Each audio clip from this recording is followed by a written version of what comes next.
Salam dostlar, bugün gördüğünüz kimi bir gilas ağacına yaxınlaşmışıq biz. Gördüğünüz kimi yarpaqlarda ləkə falan yoxdur, amma yarpaqlar solur. Solur, quruyub gedir.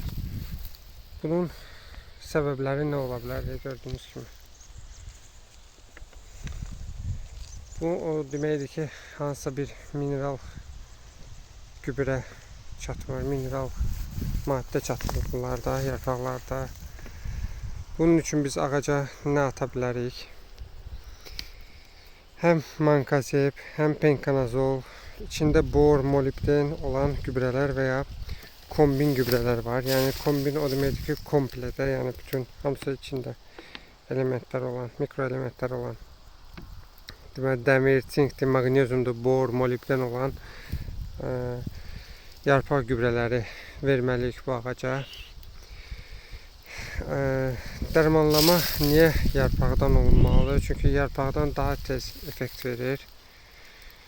Əgər ehtiyac varsa kökündə də yəni yer qazıb kökdən də yəni kombin yarpaq gübrəsini verə bilərik.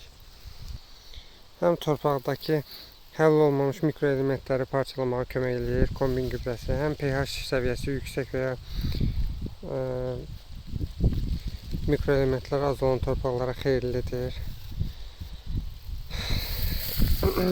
Az dozada yüksək effektivlik əldə etmək istəyirsinizsə bu gübrə məsləhətdir. Gübrəni, yarpaq gübrəsini əsasən ümumiyyətlə dərmanlamanı ya səhər tezdən eləyəsiniz, ya da günəş batandan sonra eləmək daha məsləhətlidir. Bu dediyim mankazeb, penkanazol, kombin yarpaq gübrələrini 10 litrəyə 10-20 mil olacaq şəkildə yazda çiçəkləmədən qabaq, meyvə tutumundan sonra və ya lazım olsa yay boyunca da 2-3 dəfə istifadə edə bilərsiniz. Birinci dəfədirsə 10 mildən başlamağı məsləhətdir. Bir 10 mildən istifadə edin, görün ağac nə reaksiya verir. Güneşli havada yarpaq yanıqlığına səbəb ola bilər. Əgər gördüyünüz kimi bütün yarpaqlar bu cür qıvrılıbsa, amma ləkə yoxdursa, kökdən də tez bir zamanda dəli açıb ətrafında kökdən də uygulama eləyin ki, bir effekt ala biləsiniz.